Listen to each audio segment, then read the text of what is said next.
वंदे मातरम।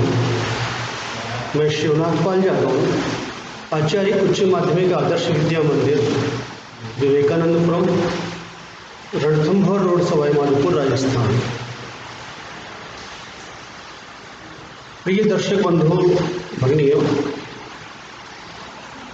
आज दिनांक 31/7/2021 शनिवार को मैं आप सभी के समक्ष कक्षा सप्तमी विषय संस्कृत तृतीय पाठ स्वावलंबनम के प्रकरण अभ्यास प्रश्नोत्तर संकेतों पर चर्चा के लिए आप सभी के समक्ष उपस्थित हूँ। आशा विश्वास है कि आप ध्यानपूर्वक वीडियो को देखकर लेखन कार्य करते हुए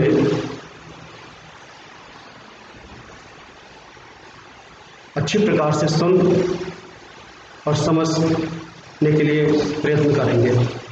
इसी अपेक्षा के साथ मैं अपना विषय आरंभ कर रहा हूँ। पाठ के अंतर्गत पहला प्रश्न दिया है, उच्चारणम कुरुतः, उच्चारण कीजिए। इसके अंतर्गत संख्यावाची पद दिए गए हैं और उच्चारण करने के लिए एक शब्द को जब मैं बोल रहा हूँ तो उस शब्द को आप भी 4-4 बार अवश्य बोलें, तो उस उच्चारण करने का लाभ मिल सकेगा। पहला शब्द यहाँ दिया है विंशति, अर्थात 20, त्रिंशत् अर्थात 30, चत्वारिंशत् 40, द्वाविंशतिः 22, द्वात्रिंशत् अर्थात 32, द्विचत्वारिंशत् 42, चतुर्विंशतिः 24, त्रयस्त्रिंशत् 33, त्रयश्चत्वारिंशत् अर्थात 44, पंचविंशतिः 25, चतुस्त्रिंशत् 34, चतुश्चत्वारिंशत् 44, अष्टाविंशतिः 28, अष्टाविंशतिः 28 के लिए है, अष्टात्रिंशत् 38, सप्तचत्वारिंशत् 47, नवविंशतिः 19, नवत्रिंशत् 39 और 50 अर्थात 50। ये संख्यावाची पद यहाँ है उच्चारण करने के लिए, ताकि हमारा बोलने का अभ्यास ठीक हो जाए। दूसरे प्रश्न में कहा गया है, अधोलिखिता नाम प्रश्नानाम उत्तराणि लिखत। नीचे दिए गए प्रश्नों के उत्तर लिखिए। यहाँ एक पदेन अर्थात एक वाक्य ऐसा संकेत नहीं है, इसलिए जितना इन प्रश्न का उत्तर बनता है उतना ही उत्तर लिखा जाएगा। तो पहला प्रश्न यह है, कस्य भवने सर्वविधानि सुख साधनानि आसन। अर्थात कस्य का अर्थ है किसके, भवने अर्थात भवन में, घर में, सर्वविधानि अर्थात सब प्रकार के, सुख साधनानि अर्थात सुख के साधन, आसन का अर्थ है थे। तो किसके घर में सभी प्रकार के सुख साधन, सुख के साधन थे। तो उत्तर में हम लिखेंगे, श्रीकंठस्य भवने सर्वविधानि सुख साधनानि आसन। अर्थात श्रीकंठ के घर में सभी प्रकार के सुख के साधन थे। दूसरा प्रश्न है, कस्य गृहे कोपि भृत्यः नास्ति। कस्य का अर्थ किसके, गृह का अर्थ है घर में, कोपि का अर्थ कोई भी, भृत्यः अर्थात नौकर, नास्ति का अर्थ है नहीं। किसके घर में कोई नौकर भी नहीं है? कोई भी नौकर नहीं है। किसके घर में कोई भी नौकर नहीं है? उत्तर संकेत में अपन लिखेंगे कृष्णमूर्तेः गृहे कोपी भृत्यः नास्ति। अर्थात कृष्णमूर्ति के घर में कोई भी नौकर नहीं है। तीसरा प्रश्न यहाँ दिया है गय में, श्रीकंठस्य आतिथ्यम के अकुर्वन्। अर्थात श्रीकंठस्य का अर्थ है श्रीकंठ का, आतिथ्यम सत्कार, के का अर्थ है किन्होंने, अकुर्वन् का अर्थ किया। अर्थात श्रीकंठ का अतिथि सत्कार किन्होंने किया। उत्तर संकेत में अपन लिखेंगे श्रीकंठस्य आतिथ्यम कृष्णमूर्तिः तस्य माता पिता च अकुर्वन्। अर्थात श्रीकंठ का आतिथ्य श्री कृष्ण मूर्ति और उसके माता पिता ने किया। चौथा प्रश्न अपने सामने है यहाँ, सर्वदा पुत्र सुखम। सर्वदा का अर्थ है हमेशा, यह अव्ययपद है। पुत्र का अर्थ है कहाँ, यह भी अव्ययपद है। सुखम का अर्थ सुख, अर्थात हमेशा कहाँ सुख होता है। उत्तर संकेत में हम लिखेंगे स्वावलंबने, अर्थात स्वावलंबन में सर्वदा सुखम।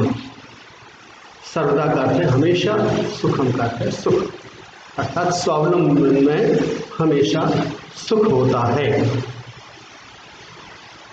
अगला प्रश्न है प्रलय में, श्रीकंठ कृष्णमूर्ति गृहं कदा अगच्छत्।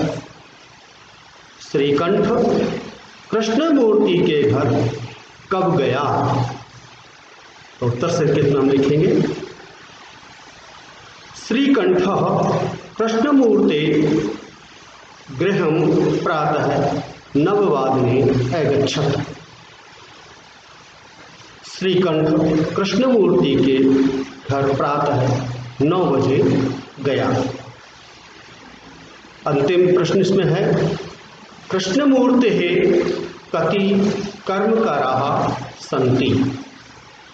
कृष्णमूर्ति के कति का अर्थ कितने, कर्मकराः कहते हैं काम करने वाले, अर्थात नौकर, सन्ति का अर्थ हैं, अर्थात कृष्णमूर्ति के कितने काम करने वाले हैं, अर्थात नौकर हैं। उत्तर संकेत में लिखेंगे कृष्णमूर्तेः 8 कर्मकराः सन्ति। अर्थात कृष्णमूर्ति के 8 काम करने वाले नौकर हैं। 8 काम करने वाले नौकर हैं। ये दूसरे प्रश्न के 5 भाग थे प्रश्नों के, उनको उत्तर संकेत हुए। तीसरे प्रश्न में इन्होंने लिखा है चित्राणि गणयित्वा तद संख्यावाचक शब्दम लिखता। चित्रों को गिनकर उनके संख्यावाची शब्द लिखिए। यहाँ पर पहला चित्र बना है कैमे, इसमें बालिकाएं हैं, तो यहाँ इनकी संख्या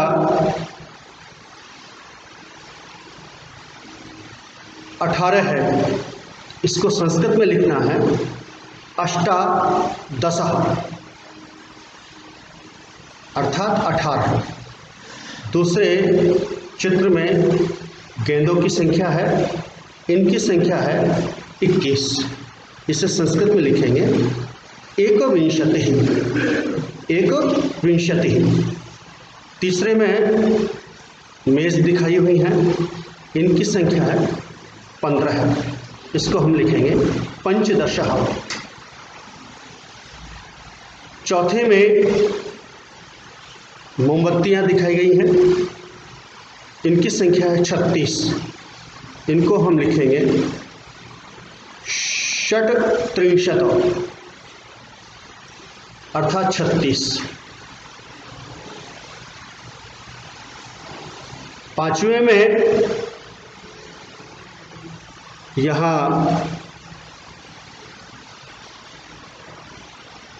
गमले दिखाए हैं, इनकी संख्या है 24। इसको हम लिखेंगे चतुर्विंशति अर्थात 24। अंतिम जो है चित्र, इसमें पुस्तकों का चित्र है, इनकी संख्या है 33, जिसको संस्कृत में लिखेंगे त्रयस्त्रिंशत् अर्थात 33। चौथे प्रश्न में मंजूषात है अंकानां कृते पदानि चिनतु। मंजूषा से अंकों के लिए मंजूषा से शब्दों को चुन करके लिखना। तो मंजूषा में शब्द दिए हुए हैं 44, 27, 31, 50, 28, 63 और 24। अब जो संख्या हमको दी गई है, पहली संख्या है 28, इसको हम लिखेंगे अष्टाविंशति। दूसरी संख्या इसमें दी हुई है सप्तविंशति 27। तीसरी संख्या यहाँ दी हुई है 30, जिसे लिखेंगे 63। चौथी संख्या दी हुई है यहाँ 31 अर्थात 61। पांचवी है चतुर्विंशति, जिसे हम 24 संख्या दी हुई है, तो उसके लिए चतुर्विंशति शब्द काम में आ रहा है। छठवें में संख्या दी हुई है 40, तो मंजूषा से चत्वारिंशत् शब्द को हमें छांट करके 40 के सामने लिखना है। और अंतिम संख्या दी हुई है 50, जिसे हम 50 ऐसा लिखेंगे मंजूषा से शब्द निकाल करके। पांचवें प्रश्न में चित्र को देख करके मंजूषात है पदानि च प्रयुज्य वाक्यानि रचयत। चित्र को देखकर और मंजूषा से शब्द प्रयोग करके वाक्यों की रचना कीजिए। इसमें पहले चित्र में एक किसान हल चला रहा है, दूसरे चित्र में 2 श्रमिक फावड़ा लेकर के कुछ खुदाई कर रहे हैं, और तीसरे चित्र में आपके किसान पौधारोपण कर रहे हैं। तो शब्द भी दिए हैं कृषकः कृषकौ एते धान्यम एषः कृषकः एतौ क्षेत्रम कर्षते कुर्तः खनन कार्यम रोपयन्ति। तो इन शब्दों से का प्रयोग करते हुए हमको वाक्य रचना करनी है।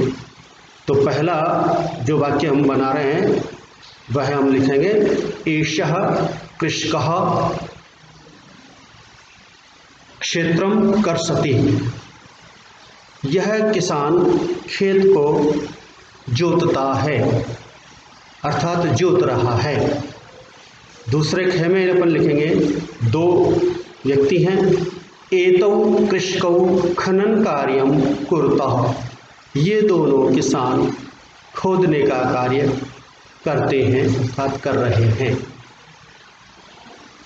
तीसरा जो चित्र है उसके लिए अपन वाक्य बनाएंगे एते कृषकाः धान्यम रोपयन्ति। ये सब किसान धान रोपते हैं। छठे प्रश्न में अधोलिखितान समयवाचकान अंकान पदेषु लिखता। निम्नलिखित समयवाचक अंकों को शब्दों में लिखिए। जैसे 10:30 को सार्धदशवादनम। इसी प्रकार से जो समय दिया हुआ है, पहला समय है 5 बजे का, इसको हम लिखेंगे पंचवादनम। 7 बजे का जो समय दिया है उसको लिखेंगे सप्तवादनम। 3:30 बजे का जो समय दिया है उसको हम लिखेंगे सार्धत्रिवादनम। 2:30 बजे का जो समय है 2:30 बजे का, उसको हम लिखेंगे सार्धद्विवादनम। 9 बजे को लिखेंगे नववादनम। 11 बजे को लिखेंगे एकादशवादनम। 12:30 को लिखेंगे सार्धद्वादशवादनम। और 4:30 को लिखेंगे सार्धचतुर्वादनम। 8 बजे को अष्टवादनम। 1:30 बजे को सार्धैकवादनम और 7:30 बजे को सार्धसप्तवादनम। इस प्रकार से ये समय सूचक शब्द हैं।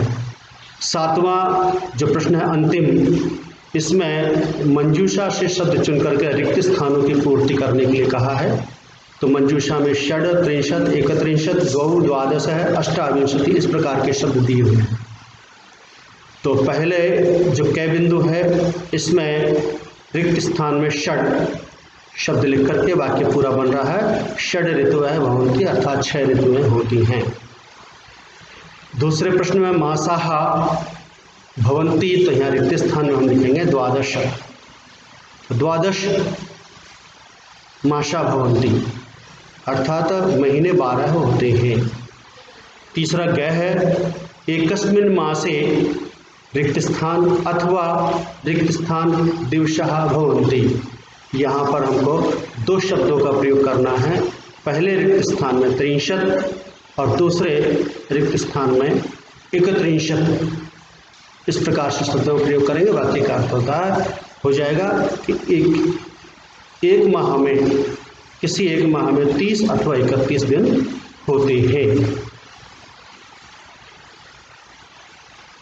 चौथा है फरवरी मासी सामान्यतया 28 दिनानि भवन्ति। सामान्य रूप में फरवरी में 28 दिन होते हैं।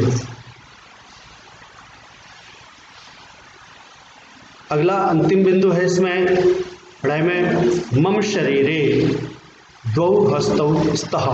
मेरे शरीर में 2 हाथ हैं।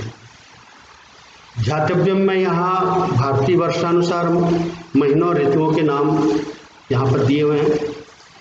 चैत्र वैशाख में वसंत ऋतु, इधर ज्येष्ठ आषाढ़ में ग्रीष्म ऋतु, श्रावण और भाद्रपद में वर्षा ऋतु, अश्विन और कार्तिक में शरद ऋतु, मार्गशीर्ष और पौष में हेमंत ऋतु और माघ फागुन में शिशिर ऋतु।